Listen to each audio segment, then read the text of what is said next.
Hello students, welcome back to our academy.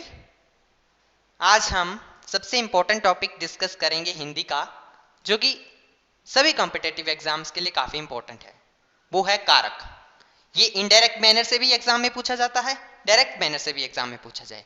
आपको बस इसको अच्छे ढंग से कंसेप्ट क्लियर कर लेना है। चाहे किस भी तरीके से क्वेश्चन पूछा जाए, आपने अच्छे ढंग से अपना बेस्ट करके आना है। तो आज हम देखेंगे कारक के बारे में। कारक होता क्या है, सबसे पहले ये जानते हैं। कारक कारक क्रिया को पूरी तरह करने में किसी न किसी की भूमिका होती है। अब वो भूमिका कारक निभाता है। क्रिया को किसी न किसी तरीके से पूरा करने वाला कारक कहलाता है। संज्ञा या सर्वनाम के जिस रूप से वाक्य का संबंध किसी दूसरे शब्द के साथ जाना जाए, उसे कारक कहा जाता है। अर्थात संज्ञा या सर्वनाम, इन दोनों को कार्य से जोड़ने वाला शब्द ही कारक कहलाता है। फॉर एग्जाम्पल यहां पे देखिए, राम ने रावण को मारा। यहां राम है संज्ञा, या फिर यहां पे ये भी हो सकता था उन्होंने उन्होंने रावण को मारा, तो उन्होंने हो जाना था सर्वनाम। तो उन्होंने हो जाना था सर्वनाम। अब ये जो संज्ञा या सर्वनाम है, इसके साथ जो ने है वो क्रिया को जोड़ रहा है। सर्वनाम के साथ क्रिया को जोड़ने वाला कहलाता है कारक। संज्ञा या सर्वनाम के साथ क्रिया को जोड़ने वाला कहलाता है कारक। तो अब हम डिस्कस करेंगे कारक के प्रकार के बारे में। कारक के भेद या कारक के प्रकार। अब कारक के भेद आपको सामने दिख रहे हैं। कर्ता कारक, कर्म कारक, करण कारक, संप्रदान कारक, अपदान कारक, संबंध, अधिकरण, संबोधन। इसमें आपको सब कुछ वेल डिफाइंड तरीके से यहां दिख रहा है। ठीक है। अब कर्ता का चिन्ह है। फॉर एग्जाम्पल पिछले एग्जाम्पल देखा, राम ने रावण को मारा, तो कर्ता कारक यहां पे था, जिसका चिन्ह है ने। कर्ता ने कर्म को करण से, संप्रदान को अपदान से अलग होना, संबंध का अधिकरण में संबोधन होता है, जिसमें विस्मय आजिक बोधक का बोध हो जाता है। विस्मय एक्सप्लेनेशन साइन को कहा जाता है विस्मय आदि बोधक। ठीक है। तो संबोधन, ये अलग अलग तरह के कारक हैं। तो अब हम इन कारक के बारे में अच्छे ढंग से सीखेंगे। कर्ता कारक, काम करने वाला, काम करने वाला कारक कहा जाता है कर्ता कारक। कर्ता ने कर्म को करण से, संप्रदान के लिए अपादान से, संबंध का अधिकरण में, ये चीजें आपको याद होनी चाहिए। यहां से पता लगता है कि कौन सा कारक है। अब जब आपको हम समास देखेंगे, तो समास में आपको तत्पुरुष समास है, उसमें तत्पुरुष समास के ही आगे भेद हैं। जैसे कर्ता तत्पुरुष समास, कर्म तत्पुरुष समास, तो वहां पे आपको देखना पड़ेगा जिस समास विग्रह में ने या को आ जाए, तो ने जिसमें आएगा वो कर्ता तत्पुरुष समास हो जाएगा, को जिसमें आ जाएगा वो कर्म तत्पुरुष समास हो जाएगा। तो इसको हम डिटेल में आगे सीखेंगे, पहले हम कारक ही सीख लेते हैं। ठीक है। तो अब आगे देखिए, कारक चिन्ह ट्रिक, इसको मैं बाद में बताता हूं, पहले हम कर्ता कारक देख लेते हैं। जिस रूप से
कारक क्या होता है? क्रिया को पूरी तरह से करने में किसी न किसी की भूमिका होती है, तो जो भूमिका निभाने वाला चिन्ह या शब्द कह लें उसे ही कारक कहा जाता है।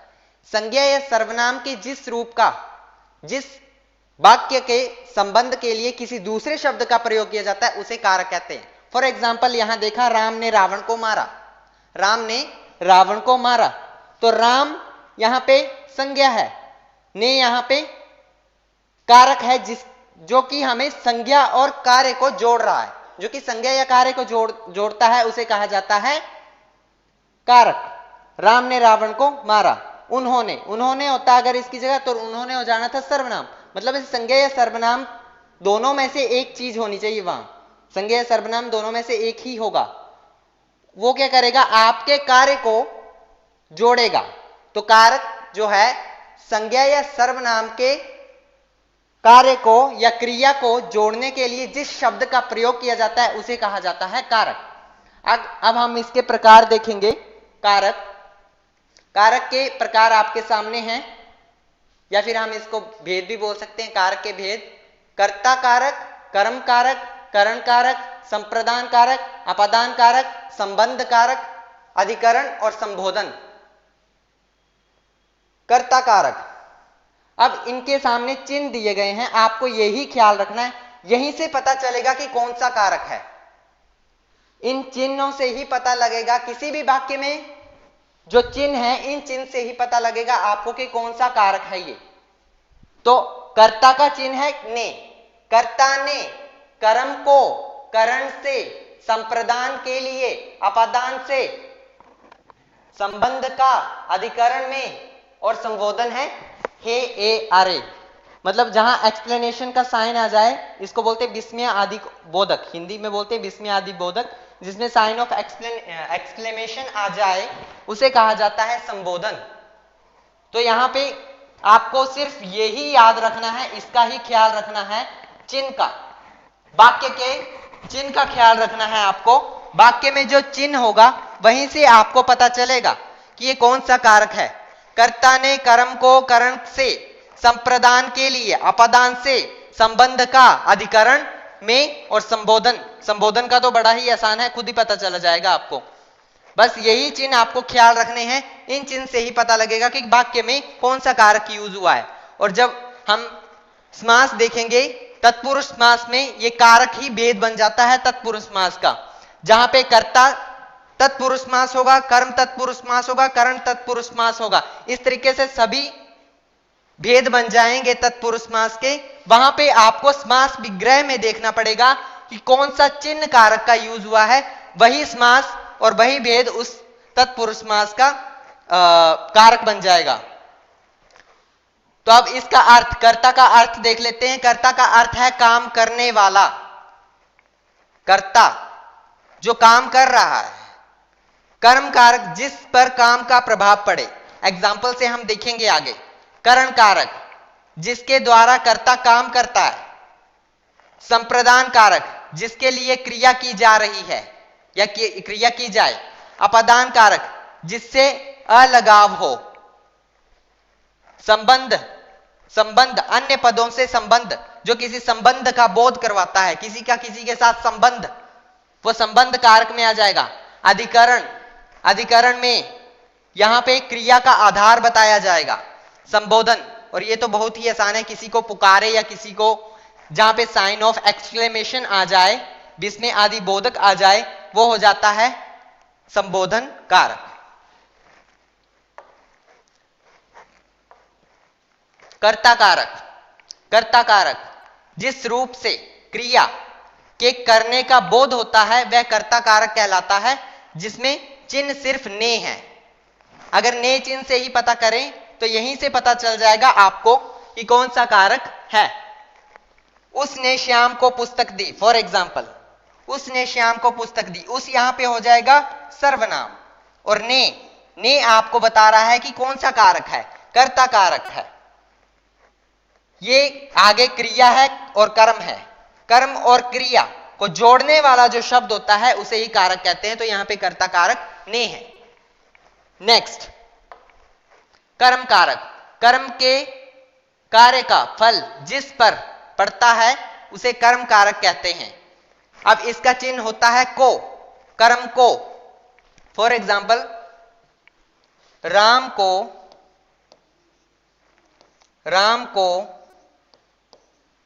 श्याम ने बुलाया। राम को श्याम ने बुलाया। अब यहां पे राम को श्याम ने बुलाया, ये क्रिया है, ये संज्ञा है। दो करता है यहां पर जो कि कारक को शब्दों से जोड़ रहे हैं। अब राम को श्याम ने बुलाया, तो यहां पे को यही इसकी पहचान है। आपने संज्ञा के बाद देखना है कि संज्ञा के बाद कौन सा चिन्ह का प्रयोग हो रहा है, और जिस चिन्ह का प्रयोग होगा वही आपका कारक कहलाएगा। तो यहां पे हो जाएगा कर्म कारक। फॉर एग्जाम्पल, एक और एग्जाम्पल ले लेते हैं हम।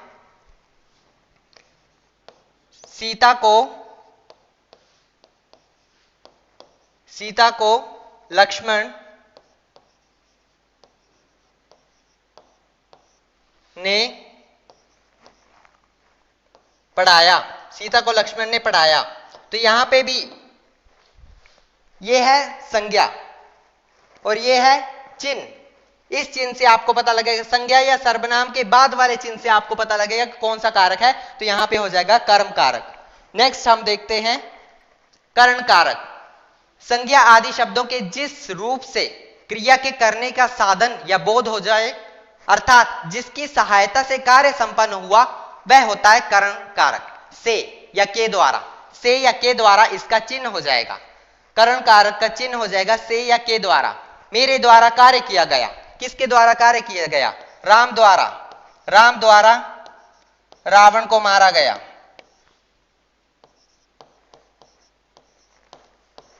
राम द्वारा रावण को मारा गया, तो यहां पर राम द्वारा रावण को मारा जा रहा है, द्वारा यहां पे आ जाएगा, तो द्वारा करण का चिन्ह है।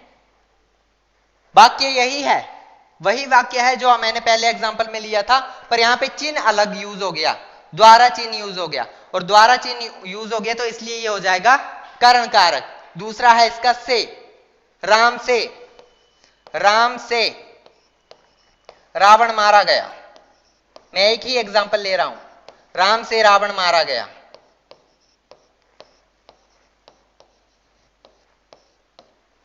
तो से या द्वारा, ये दोनों, इन दोनों में से एक आना चाहिए। संज्ञा के बाद से या द्वारा जिसमें आएगा वो हो जाएगा करण कारक। नेक्स्ट, संप्रदान कारक। संप्रदान का अर्थ है देना, अर्थात कर्ता जिसके लिए कुछ कार्य करता है अथवा जिसे कुछ देता है, उस वाक्य में संप्रदान कारक का यूज हो जाता है, और इसका चिन्ह होता है के लिए। संप्रदान के लिए, कर्ता ने कर्म को करण से संप्रदान के लिए। राम के लिए लक्ष्मण पुष्प लाए। राम के लिए लक्ष्मण पुष्प लाए। इस वाक्य में संज्ञा के बाद के लिए शब्द का यूज हुआ, के लिए शब्द। तो ये के लिए संप्रदान कारक का चिन्ह है, इसका प्रतीक है, तो यहां पे ये कारक हो जाएगा संप्रदान कारक। नेक्स्ट, एग्जाम में आपको इसी तरीके से पूछा जाएगा, संज्ञा के जिस रूप से किसी एक वस्तु का दूसरी वस्तु से अलग हो जाए, अपादान कारक कहलाता है। मतलब एक व्यक्ति को दूसरे व्यक्ति से अलग करना, वो कह जाता है अपादान कारक, जिसमें चिन्ह से है, किसी को किसी से अलग किया जा रहा है। फॉर एग्जाम्पल, श्याम को राम से अलग किया गया। श्याम को राम से अलग किया गया।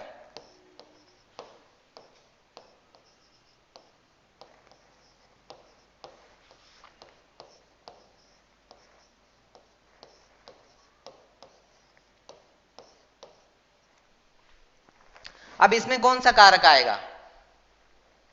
इसमें कौन सा कारक आएगा? श्याम को राम से अलग किया गया, अपादान कारक। क्यों? क्योंकि इसमें एक व्यक्ति को दूसरे व्यक्ति से अलग किया जा रहा है, तो वो हो जाएगा अपादान कारक। नेक्स्ट, संबंध कारक। संबंध कारक, किसी का किसी के साथ संबंध, तो इसमें विभक्ति चिन्ह होना चाहिए का, के, की या रा, रे, री। जिस रूप से किसी एक व्यक्ति का दूसरी व्यक्ति से संबंध बचाया जाता है उसे कहा जाता है संबंध कारक। जिसमें किसी एक का दूसरे के साथ संबंध बताया जाता है वो कहलाया जाता है संबंध कारक। सीता राम की पत्नी है, सीता राम की पत्नी है।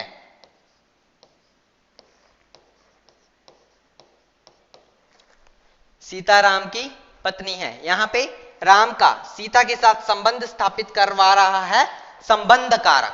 का, के, की या रा, रे, री जहां आ जाए वो हो जाएगा संबंध कारक। उसके बाद है हमारा संबोधन कारक, जिसमें विस्मय आदि बोधक का बोध हो जाए या फिर किसी को बुलाने या सचेत करने का भाव प्रकट हो जाए उसे संबोधन कारक कहलाता है। और इसका संबोधन चिन्ह है साइन ऑफ एक्सक्लेमेशन, इसको बोला जाता है इंग्लिश में, और हिंदी में इसे कहा जाता है विस्मय आदि बोधक या विस्मय आदि वाचक, साइन ऑफ एक्सप्लेनेशन। अरे पुष्प मत तोड़ो या फूल मत तोड़ो, कुछ भी आपको कुछ भी वाक्य दे दिया और बोला कि बताओ इसमें कौन सा कारक यूज हुआ है। ऑप्शन ए आ जाएगा कर्ता, ऑप्शन बी कर्म, ऑप्शन सी करण और ऑप्शन डी होगा संबोधन। तो सामने पता चल रहा है साइन ऑफ एक्सप्लेनेशन इसका सबसे इजीएस्ट और सबसे आसान एग्जाम्पल है साइन ऑफ एक्सक्लेमेशन। विस्मय आदि बोधक, विस्मय आदि चिन्ह इसका एक्सप्लेनेशन कर देता है बड़ी आसानी से कि ये संबोधन कारक है, तो हमारा संबोधन कारक राइट आंसर हो जाएगा। इस तरीके से इसका मैक्सिमम प्रयोग जो है कारक का आपको उसमें समास में यूज होगा, तत्पुरुष समास को पहचानने में यूज होगा। मोस्ट केसेस में एग्जामिनर डायरेक्टली क्वेश्चन यहां से नहीं पूछता है, पर पूछ ले तो आपको पता होना चाहिए। तो ये था हमारा कारक, ये था हमारा कारक। होप कि आपने बहुत अच्छा यहां से सीखा होगा। अगर कोई डाउट रह गया हो तो हम नेक्स्ट सेशन में डिस्कस करेंगे।